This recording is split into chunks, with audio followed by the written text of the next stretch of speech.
Hey, you guys, only 3 days until Christmas. I hope that you guys are super excited and you're still being good because Santa still watches you, even 3 days before Christmas. Tonight's book is called Night Tree. Whoop, there it is, by Eve Bunting, and it's all about how one family finds their Christmas tree every year. Let's read it together. On the night before Christmas, we always go find our tree. We bundle up so we're warm. Nina's already wearing her boots, and they're too big for her. She's been wearing them all day.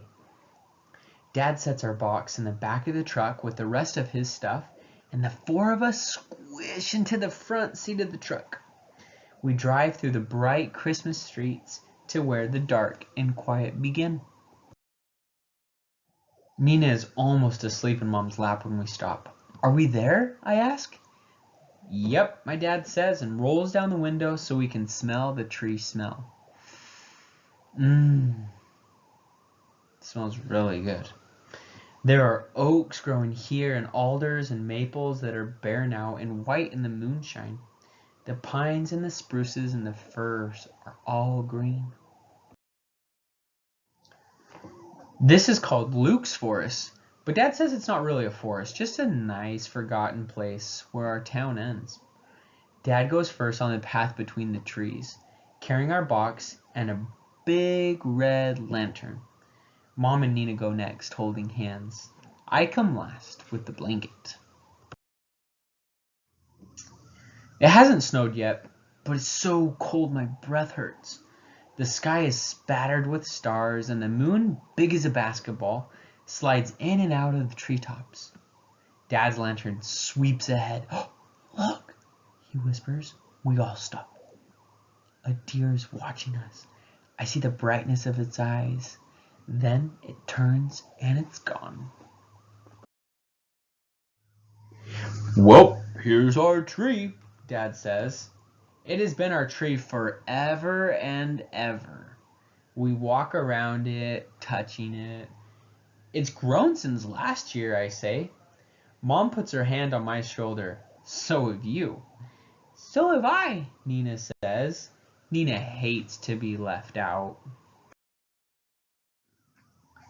An owl woo, woo, woo, woo, woo, hoots deep in the darkness.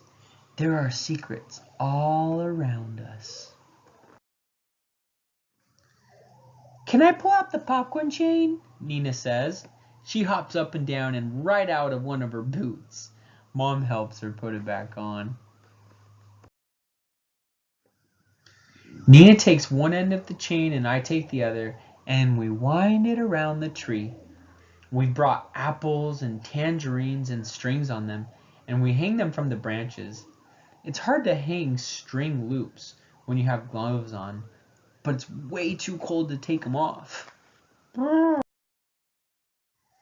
For weeks we've been making balls of sunflower seeds and pressed millet and honey. We hang those too. We scatter shelled nuts and breadcrumbs and pieces of apple underneath for the little creatures who can't climb very well. Our tree looks so pretty. Look at that. That is a pretty Christmas tree, huh? Mom says I should spread the blanket so we can sit and admire our tree. She has brought a thermos of hot chocolate. I take off my gloves and toast my hands around the warm cup. Dad turns off the lantern and we stay quiet, hoping some of the little animals will come while we're here, hoping the deer will come back. But it doesn't. It's shy, Dad says. I'm shy too, Nina tells him. Before we leave, she and I get to choose a Christmas carol to sing. I choose, "O come all ye faithful." Nina chooses another Christmas hymn. "Old MacDonald had a farm."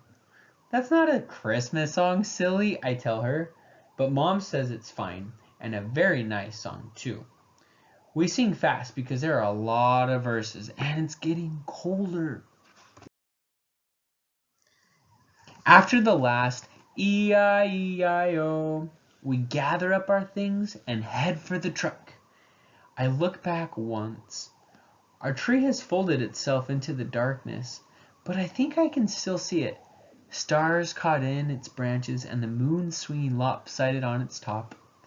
Nina gets tired, and Dad has to wrap her in a blanket to carry her. I carry her boots. Later, in bed, I think about our tree, and sometimes next day, when the aunts and uncles and cousins are at our house and it's noisy and happy, I let my mind go back to Luke's forest.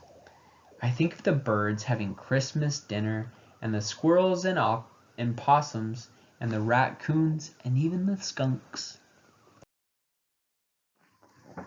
There might even be a bear, because Dad says bears don't really sleep all winter, and if one's going to wake up, I just bet it would wake up for Christmas. Maybe a fox has come, stepping high on its thin, sharp paws, and they're all there together, singing their own Christmas songs on Christmas Day around our tree. The end! I hope you guys enjoyed this book, and I hope that you guys are ready for Christmas. Love you. Good night.